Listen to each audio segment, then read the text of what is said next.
Hey listeners, it's Paul Andriola here. Why not join our community at Small Cap Discoveries, where we offer our members direct access to some of the best microcap investment opportunities available. Our members are getting access to premium microcap financings, research reports, and direct access to management. Sign up today at www.smallcapdiscoveries.com.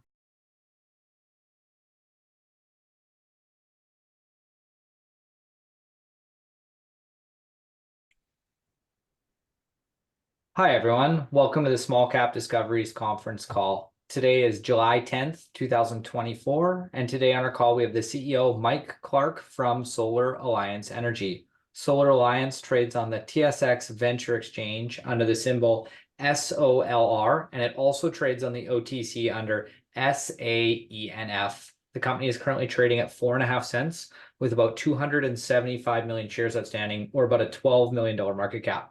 I'd now like to hand it over to Paul Andriola. Thanks a lot, Trevor. Yeah, Myke, great to have you here. Solar Alliance is a name that we're not super familiar with, and I don't think our audience is terribly familiar with it as well.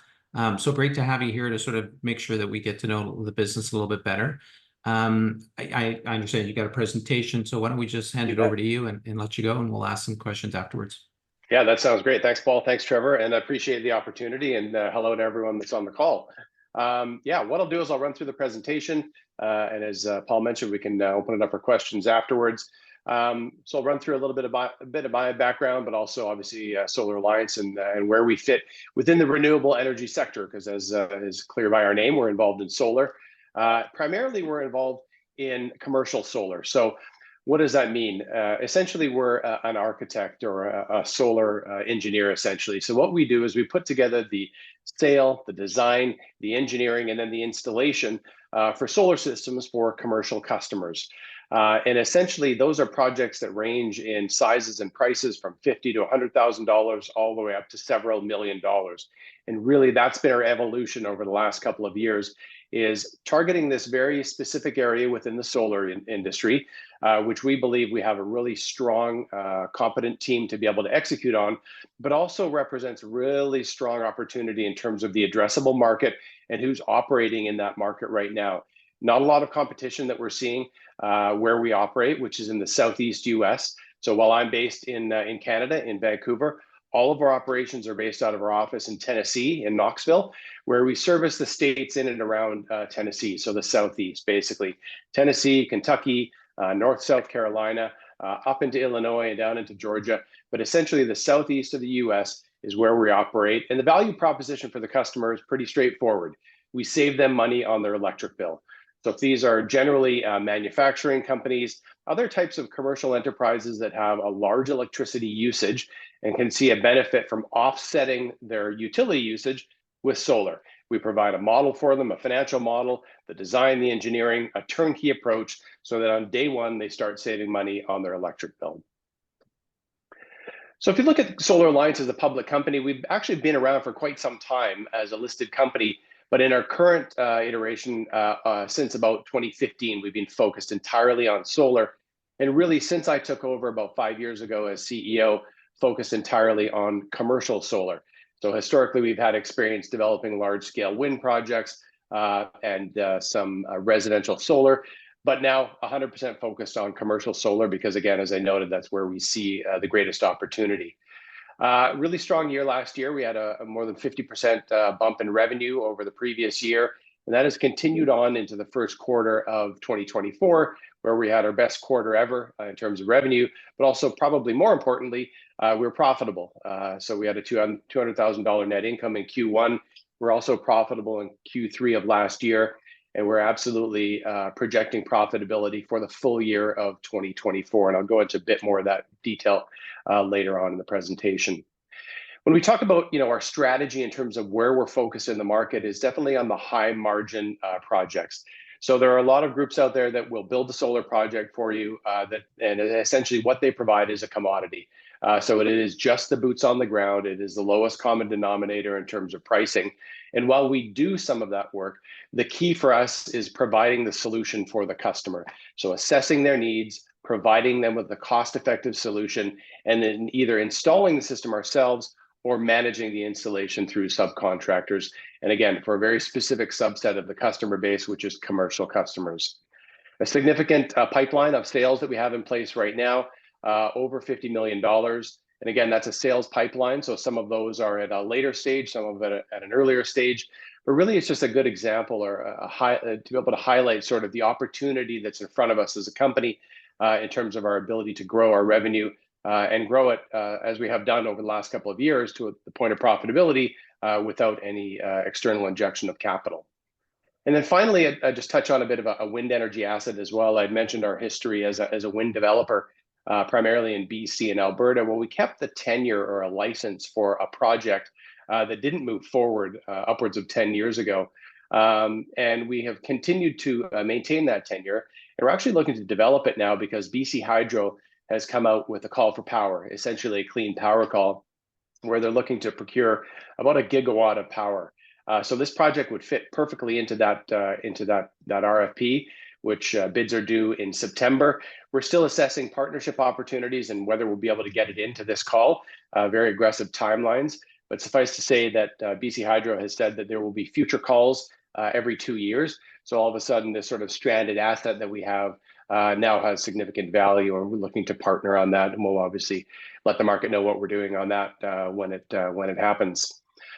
So in terms of commercial solar, in terms of the growth, historically in the solar industry, you've seen a lot of growth in residential, a lot of growth in utility. Like the big numbers are definitely in utility because those are 100, 200 megawatt projects.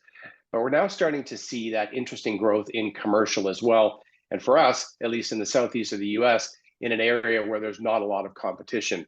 And so what we call these is on-site or behind-the-meter installations. So we don't have to deal with really anything with respect to permitting or interconnection. It is a very straightforward process to get these permitted and built. It is essentially an electrical permit and perhaps a building permit, depending on the jurisdiction that we're in. And again, the size of the projects that we're building is to offset a percentage of the customer's demand or use.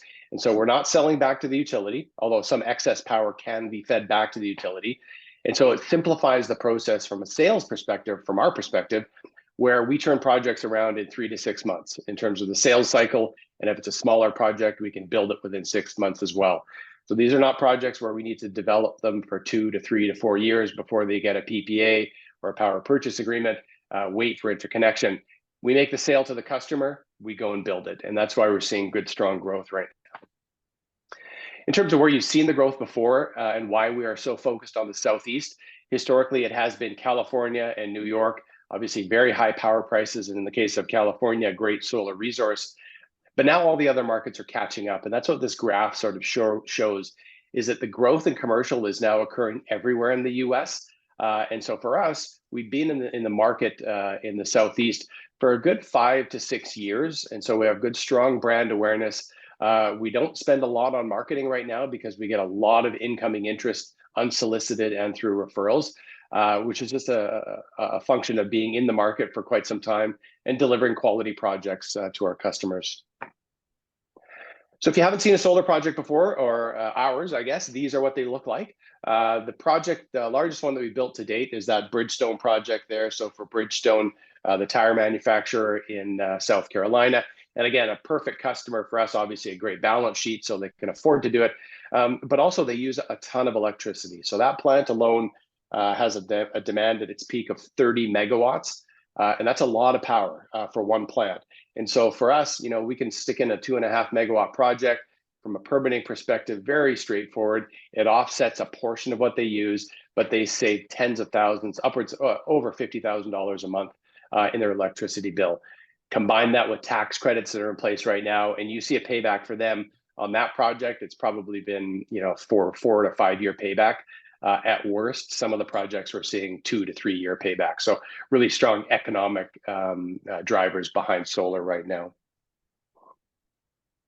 So in terms of where we operate, again, in Tennessee, it's that sliver there, operate up into Kentucky, in Illinois, and North and South Carolina. And we had some ideas about expanding into California and other sort of sexier markets, I guess you could call them. But then realized that, given the success that we're having here, that it makes sense for us to double down, to focus our attentions entirely in this area. And part of the reason is because of some of the groups that we deal with right now. So if you understand this area, there's not one utility. Unlike BC or a lot of provinces, BC has BC Hydro. If you don't contract with BC Hydro, you're kind of out of luck because it's a monopoly.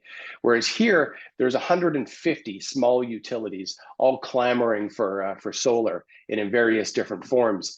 It has historically been managed by the Tennessee Valley Authority, which has sold them power. But now those small utilities are allowed to go out and procure that power themselves through a flex program. And so what we're seeing and what we're delivering to those customers is smaller projects that they are, as I said, they're clamoring for groups like KUB, which is the Knoxville Utilities Board. We built them a 1 megawatt solar project. And again, these are perfect for us because they're not 100 megawatts, because those are extremely difficult from a capital perspective for someone like us to build. It would be impossible. But these types of projects, again, if they're costing the customer $500,000 to $1 million, the responsibility for us on the financing side is, about 60% of that cost to figure out how to purchase the materials, manage the cash flow, and then collect the milestone payments from the customer. So those are entirely feasible for us as a smaller company to be able to build out those types of projects. And there's very little competition out there for us right now. We are increasing the size and scale and scope of those projects as we grow. As a microcap company or as a smaller company, that is our challenge that we face right now, is how do we manage cash flow and how do we churn that cash flow into new projects? And really over the last year and a half or so, that's been our key focus, is figuring out how to recycle that capital into bigger and bigger projects. If you look at the three sort of areas that we're focused on, there's that commercial pipeline, which again is those companies like Bridgestone, manufacturers, a pretty straightforward sales process in terms of putting the solution in front of the customer, getting sign off and starting to build. Utility solar, again, smaller utility projects, but still in the range of 1 to 10 megawatts, where we're bidding into an RFP. And these are all supported to a large degree by investment tax credits, and in some cases, the USDA grant. So USDA is a Department of Agriculture. It may seem odd that they provide a grant program for solar, but it's actually for businesses that operate in rural communities, oftentimes farming businesses, farming support businesses. And so the USDA provides grants of up to 50% so they can reduce their operating costs and keep those companies in business and servicing rural communities. So pretty interesting grant program that we're taking advantage of on behalf of our customers right now. So here's a high-level overview in terms of Solar Alliance, what we've done in the last couple of years and last few quarters as well.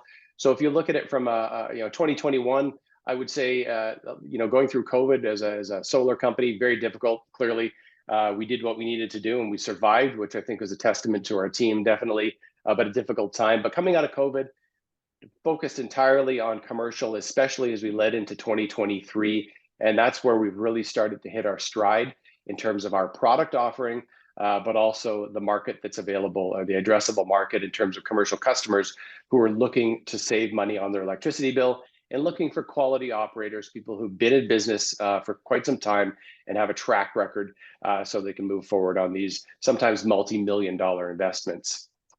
And if you look at Q1 of this year, great Q1 from a revenue perspective, it was profitable as well. So $200,000 net income. And as you can see, and historically, Q1's for us generally the slowest month of the quarter of the year.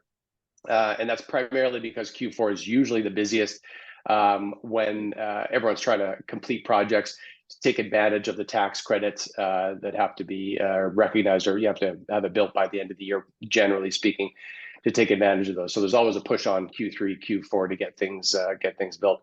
From our perspective in the Southeast as well, one of the benefits is there are no real restrictions with respect to the weather, other than sort of extreme weather events, which we can see at times. But obviously up north, the further north you get, the more challenging it becomes in the winter. In the Southeast, you're good all year round to be installing.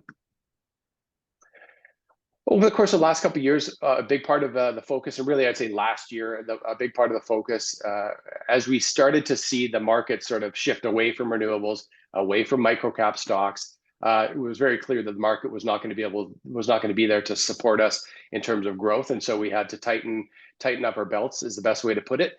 to get to the place where we are, where we don't have to go and raise any cash for operations, which is where we're at right now. Reduced our expenses, salaries. Obviously, we exited a couple of projects that we owned that had debt associated with them. So right now, relatively debt-free, about $130,000, $140,000 in debt. That's a loan from a director. So really, no significant debt to speak of in the company. So in terms of how we see the growth that we see, the project sizes are really what we've been focused on. Obviously, it's simple to say, look, build more projects, build bigger projects. Easier said than done sometimes when you're capital constrained. And so what we've done is we've taken a real a conservative approach to building projects that are slightly larger, so that we can execute on them. Because the reality is that we could probably go and sell a $5 million project tomorrow, or even a $10 million project tomorrow. But the question is, could we execute on it? And up until now, probably not is the answer. But we're now in a position where we're absolutely executing on $500,000, $1 million, $1.5 million projects as a matter of course. And we are pursuing projects in that $5 million range. Fingers crossed. They're just not as predominant as the smaller projects, just from a working capital perspective. But as we grow, that is where our growth is we're gonna see our growth. And we saw that sort of bump in revenue, that 50% bump. I think that's a legitimate target for us each and every year. And obviously, as we go through the next couple of years, our expectation is we'll get into the 10, 20, 30 million revenue number pretty quickly, given our track record. I'll touch quickly on a couple of our partners, only to say that we work very closely with a few different utilities, both for our customers. So we are permitting them through these utilities, LGE and KUB, for our customers, but we're also building for those utilities. So this is what I said when we sort of doubled down in this area. All of the groups that we work with in terms of utilities are groups that we've worked with for 5 or 6 or 7 years.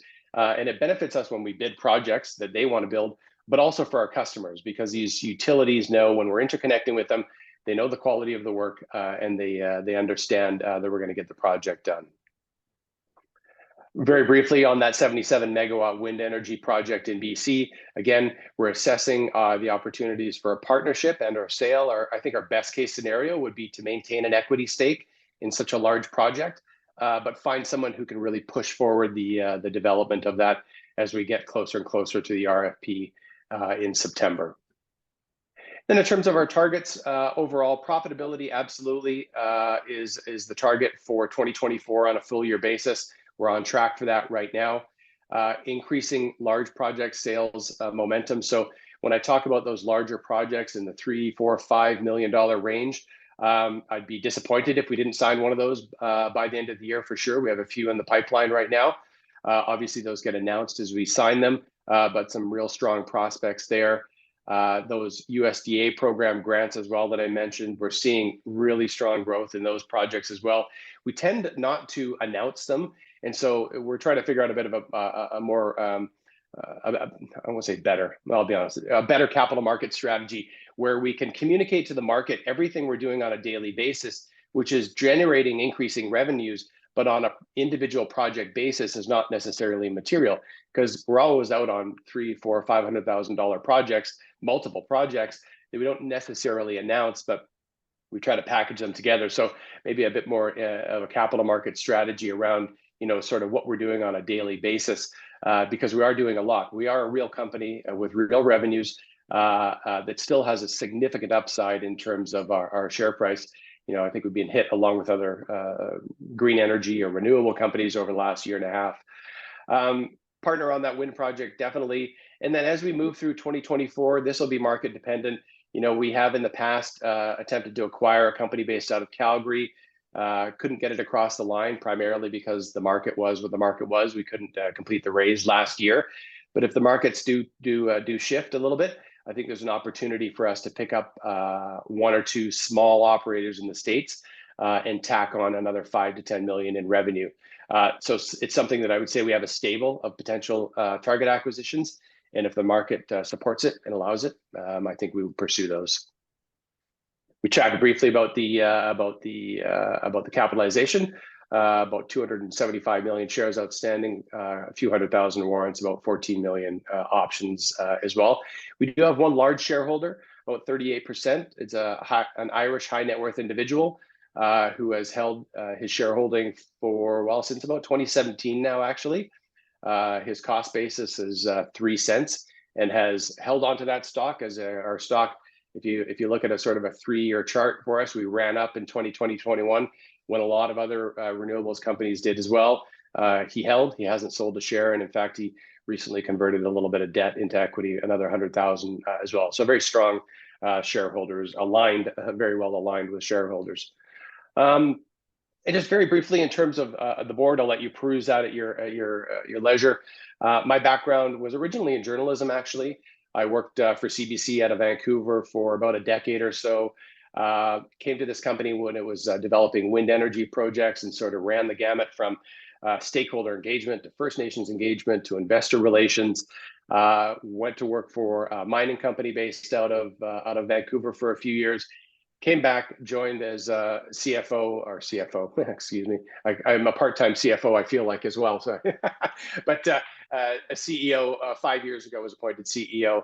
And in between, I squeezed in an MBA as well. So a bit of my background and a bit of background on Solar Alliance. And hopefully that was a good overview, and happy to answer any questions anyone has. No, that's perfect, Mike. Thank you so much. Yeah, a reminder to everybody listening, if you've got a question that you'd like to ask Mike as we go through, just feel free to use the chat function and we'll get that question answered. Mike, can you give us a sense of, because you're not necessarily installing on homes, right? You're installing for larger organizations, but in the geography that you're operating in right now, how big is the market? Like what's your addressable market right now? Yeah, so it's a good question that I actually don't have really strong data on in terms of the addressable market. But if you think of it, we look at it as the market penetration from all of the studies from the various industry organizations across America, across the entire United States, is about 1% right now, which is tiny, and that's predominantly in California and in the Northeast. So our addressable market is basically any commercial entity that uses electricity. And it may seem a bit glib, but that's the reality. So if you think of our most attractive customer, they're usually manufacturers. So oftentimes in manufacturing parts, so when you fly into any airport in North America, all of those buildings that surround the airport, be it in Mississauga, be it in Delta and in and around Vancouver, those are all prime opportunities for commercial solar, depending on the jurisdiction. And I shouldn't have said Delta, because BC is not a great place for solar, just because we actually have relatively cheap electricity. But the dynamic for our customers is, one, do they have space? How much electricity do they use? That's not usually an issue. And the other is, how much do they currently pay? Because we install solar, and they're paying maybe 5 cents a kilowatt hour, 5 or 6 cents a kilowatt hour for the solar is sort of how it pencils out. Whereas most of these businesses in these areas now pay 10, 11, 12 cents plus demand charges, just as standby power. And so the return on investment is pretty strong. Even without incentives, it is around that sort of 6-7 year time frame for a simple payback. Whereas with those grants, we can get it down to 2 or 3 in some cases. So it's a pretty interesting value proposition for the customer. But from our perspective, in terms of addressable market, it's basically unlimited. I mean, the opportunity for us is not limited by the customer base, that is for sure. And that, I'd venture to say that's for a good 5 to 10 years, because you've seen that on the utility side. Utility solar is definitely limited by space, by land, but also primarily by interconnection, so transmission. Can they get it into the grid? Whereas we don't have that issue. We're just offsetting. So we technically are interconnected to the grid, but we don't have to be, right? I mean, basically, we're just offsetting some of their usage, and they get the benefit of it.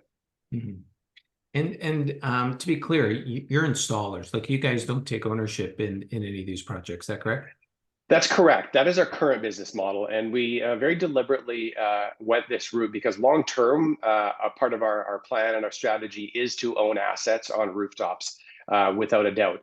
What we wanted to do was build up a critical mass of expertise, but also a deal flow and a pipeline. And that's what we're doing right now. So if you think of all the customers that we talk to, probably half of them would be just as happy if we built it and owned it and sold them the electricity. And that structure's in place right now. It's nascent in the commercial industry. It's well defined and mature in the residential industry. So if you live anywhere in the US, you'll have people knocking on the door saying, yeah, we'll sell you electricity 30% off, no money down, just sign this PPA. We'll be able to do that on the commercial side, absolutely. It's more capital intensive. So, for us, the goal would be, within the next year or so, though, is to set up a simultaneous fund that we control, and we control the disbursement of the funds into assets that we own. So, can we raise money into a separate fund that owns these assets while we funnel assets into that fund? Absolutely. And that's really just us hitting a critical mass in terms of the amount of business that we're doing, and perhaps having a bit stronger balance sheet, or partnering with a joint venture who would bring that expertise and capital to the table, which is definitely something we're talking to groups about. And look, I mean, solar's been around for a while. There's clearly it's sort of gaining momentum. You're not the only player out there. Maybe describe the competitive landscape, particularly in the market that you're addressing. Yeah, definitely. So the competition is there is not much competition. I'll be honest. And if you think of the types of companies that would be competition for us, one is the larger EPC, engineer, procure, construct. The people that do those 100-megawatt projects, they could absolutely do what we do, right? They could spit that out, no problem, but they're not going to. I mean, they're not getting out of bed for a $1 million project. And then you have, in the US at least, you have thousands of mom and pop operations. So these are groups that basically sell a project and then come to someone like us to execute it because they don't have the technical expertise. So we do projects for people like that as well. Well, they'll go to a customer and say, here's what we think you can do. We need to go and sell it to someone else, basically. And so we provide a quote to them and build on those projects as well. There are, in our area, I would say 2 to 3 other competitors, like real competitors. One of them is out of state, like based in Illinois. So when we talk to a lot of these companies, unless they have a presence in Illinois, being in the company's backyard goes a long way. So not real competition. The best way to judge it for me, or to illustrate the lack of competition, is that in the 5 years I've been CEO, except for RFPs, we have not been in a competitive bid situation. So for commercial customers, we go out, we sole source it, we ask them what they need to get a deal done, and we move forward. There is a lot of investment up front. So what you'll find is, if we are going to move forward with a customer, we are qualifying the customer to a certain extent, as much as they're qualifying us, because there's a good month to 2 months of actual work that goes into putting together a proposal. We make them pay for a little bit of it from the monitoring point of view. But if we were just in a competitive bid situation with another company with a commercial customer, there'd have to be a real strategic reasons for us to go to pursue it, given the amount of an upfront investment of time and effort on our part. Gotcha. Now, very, very impressive growth numbers over the past 2 years. What's driving that?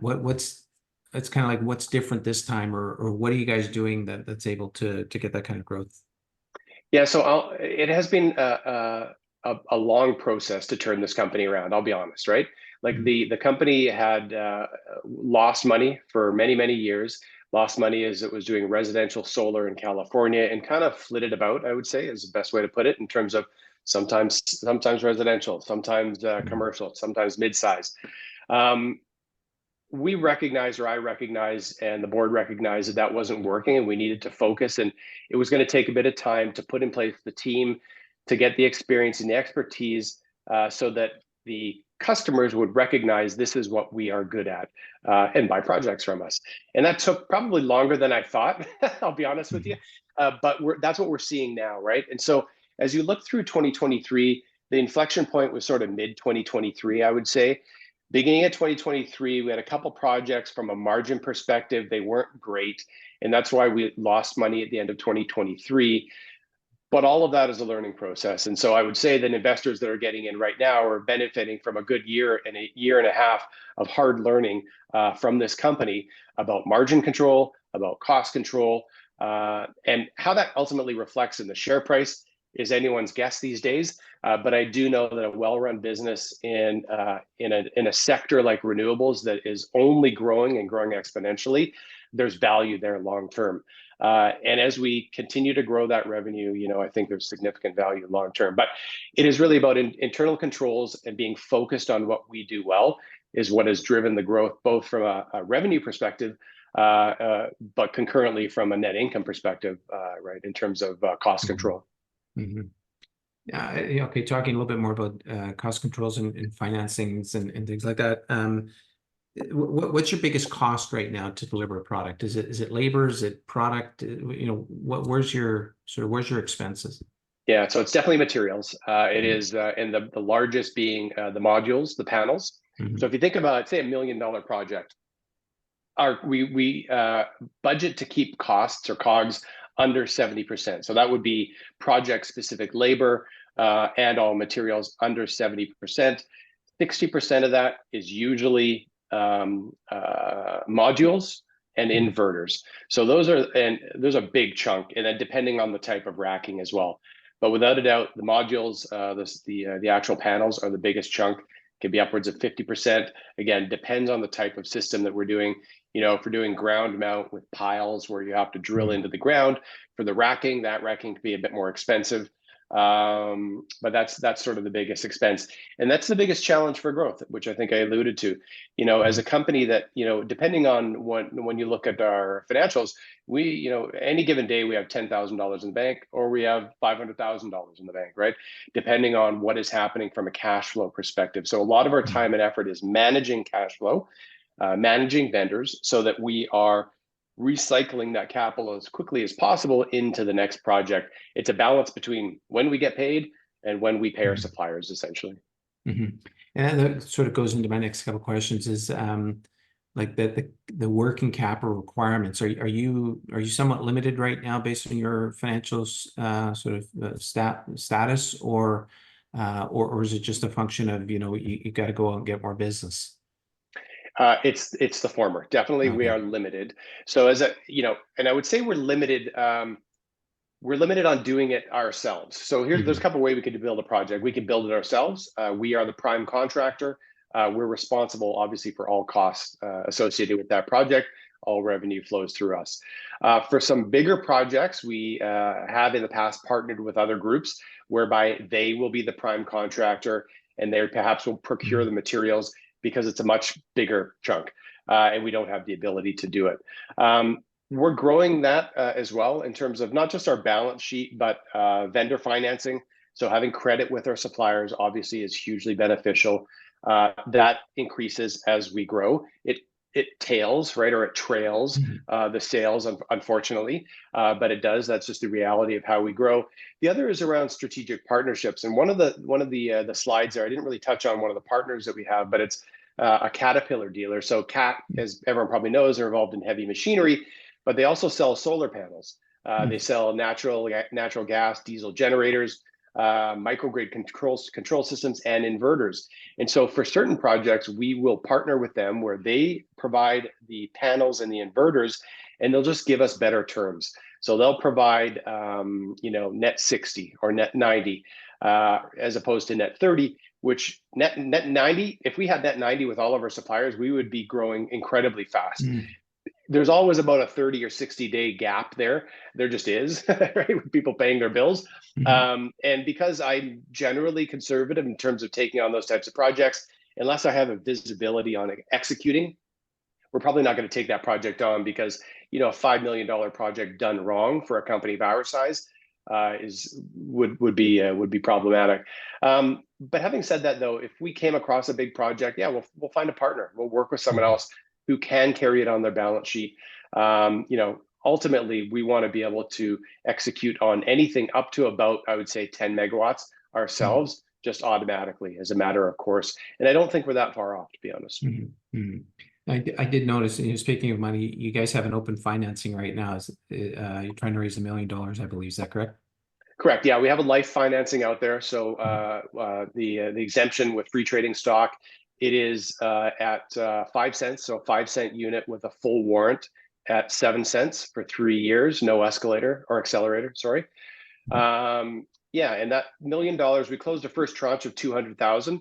And so people probably looked at it and thought, why would you close a $200,000 first tranche? And again, it just comes to materials. So we immediately take that 200,000, apply it to a project that's in progress, and it accelerates that process. So we have that $1 million out there right now. We're getting close to closing it out, I think, in the not too distant future. There definitely is still a little bit of room if anyone's interested.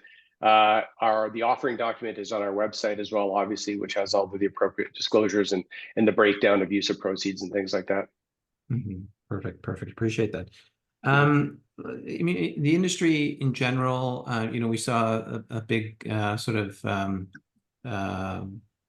the U.S. government enacted, I can't remember the name of the IRA. Yeah, exactly. What other sort of industry trends are you seeing? What either headwinds or tailwinds are out there right now for solar or these type of projects? Yeah. So to address the elephant in the room around Trump potentially and the IRA. So it did have bipartisan support. Well, I think Trump presidency would go after Chinese imports more aggressively. That's been the case, for the last 4 or 5 years. There've been revolving tariffs on different components in the solar modules that come out of China. And the industry just adapts. What it's done now in terms of adaptation is there's a lot more manufacturing ramping up in the US to take advantage of some of those tax credits. So when I look at headwinds for the industry, with respect to commercial solar, so there's a few different, if you look at utility solar, interconnection is a huge issue for sure. Having access to transmission is a problem. When I look at commercial solar, the headwinds really are around capital, and that is sort of for us, but it's also for people who provide financing for these projects. Because you imagine the higher the interest rate is, the more uneconomic it is to finance or externally finance these. For our business right now, people pay cash, so yeah, there is a cost of capital consideration that they deal with on their side of the business. But if we were to offer a product whereby we were financing it, with the high rates in the US right now, more challenging environment. And that's just because of what our cost of capital would be, right? I mean, to put together that amount of money for us, we're probably looking at, 10+%, right? Which is when you're trying to use that as a financing tool to operate assets, you're probably not going to be making much money given the returns that are available on these. So I think that's the biggest headwind right now. A panel supply, there's a lot of domestic supply that is ramping up in the US. So that's something to keep an eye on if there are other tariffs that are imposed and domestic supply doesn't ramp up quick enough. That's definitely a consideration. But, with respect to solar, I mean, solar is already and has been for a year or two at least the cheapest form of new electricity generation. I mean, nothing beats it. Getting to scale is a challenge, and that's why we focused on this area of the business, the sector of the industry. So it really becomes one of finance and how do you pay for these systems, and can you efficiently put together a third party or an independent, not independent, third party financing tool that customers can access, but we obviously want to see a benefit from as well. So that would be the challenge from my perspective, and that kind of plays along with capital markets and the view of microcaps and or renewables at any point in the sort of cycles. Now, you may have sort of answered the question in that answer there, but sort of what keeps you up at night running the business? What's sort of the biggest challenge you face on a regular basis? Cash flow. It is. Yeah, it is absolutely. It is we always can make payroll, but it is, we don't have 6 months of payroll in the bank. And so it is a case of managing cash flow appropriately so that we can continue to show the growth that the market needs to see and we want to see, with managing cash flow as it relates to our overhead. If we were private right now, we probably wouldn't be growing as fast and we'd just be a small little profitable company, right? Once we ticked over that 7.5 million number, that's kind of the place at which, from a consolidated point of view as a pubco, we start to make money, which is good. And so I feel a lot better where we're at right now. So I'm having better sleeps, but it's always a case of, what have you done for me lately, right? Mm-hmm. And so for me, the challenge is how can we communicate to the market what the incredible upside is here, even though we are an operating entity, we're a mature company, we're, I think sometimes people look at us because we're a TSX.V listed company that's a 12 million market cap company. It's like, well, what are these guys doing? Who knows how long they're going to be around for, right? This kind of thing. We have business well through the rest of this year, right? In terms of contracted business that we're already out there working on, and we have nothing but upside. But the market cap causes people sometimes to take a second look. And I only mention that because I'm a decent shareholder. We have large shareholders, but also because the public markets potentially allow us to really accelerate that growth, right? If we have a stronger balance sheet, if we have a higher market cap, can we go out and find investors to create that fund where we can own those assets? Can we raise a bit more capital at a better price than 5 cents? Like that's why we limited this to $1 million. We could use more money, but we don't require it right now. And so those are the kind of things that keep me up at night. The business itself, in terms of the upside and the potential and where we're at and the work that we do, that's the least of my worries, I'll be honest, because we do that quite well. Gotcha. Listen, there's a couple questions that came in. When we address them right now. Dakota says, "Hi, Mike. There's a company I own in Poland and one I monitor in Italy that engages in the permitting, but not the construction of solar projects. Yeah. It says this supports very high EBITDA margins, around 80% with high cash conversion, but doesn't engage in, well, you get the question here. Yeah, I totally get the question. How do you answer that? Yeah. And your Dakota, your second point there too. Yeah, it's a good one. So we sort of tussled with the idea of basically being an engineering firm, right? So a permitting firm, so someone that outsources 100% of the actual on the ground business, or just find that niche within the permitting side, that engineering side. And while I think we could absolutely make money there, I don't think we see the exponential growth that we're going to see as a sort of an EPC. I don't really call us an engineer, procure, construct company because we're E and the P, but we're light on the C, meaning as we grow, I don't see our overhead growing much anymore.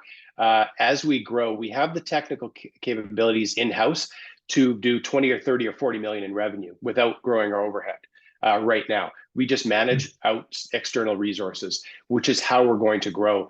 So I would see that as we get, to 10, 12, 15, 20 million revenue, we're not going to see a commensurate increase in our overhead.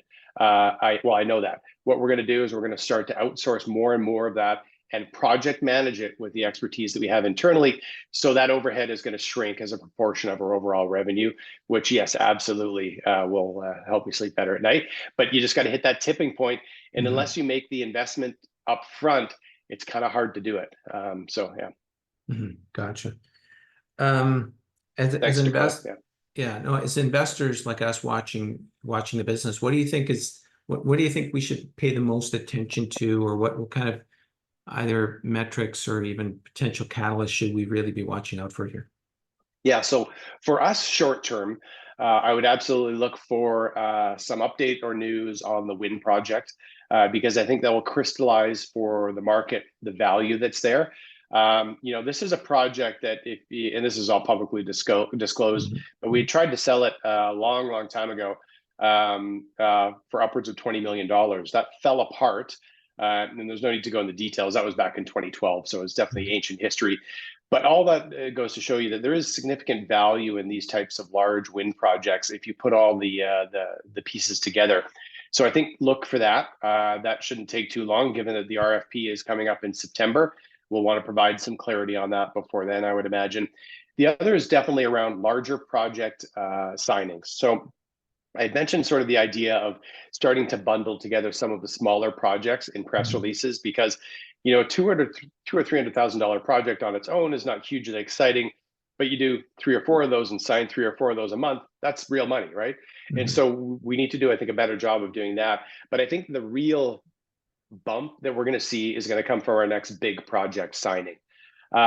When that is, everyone would like to know. Obviously, I'd like to know that too, but it's one of those things that, we have contracts in front of customers that range in, anywhere from 500,000 to about 5 million US. Mhm. They could sign tomorrow. They could sign in 3 months. I obviously have a high level of confidence. A good number of those are going to get signed soon.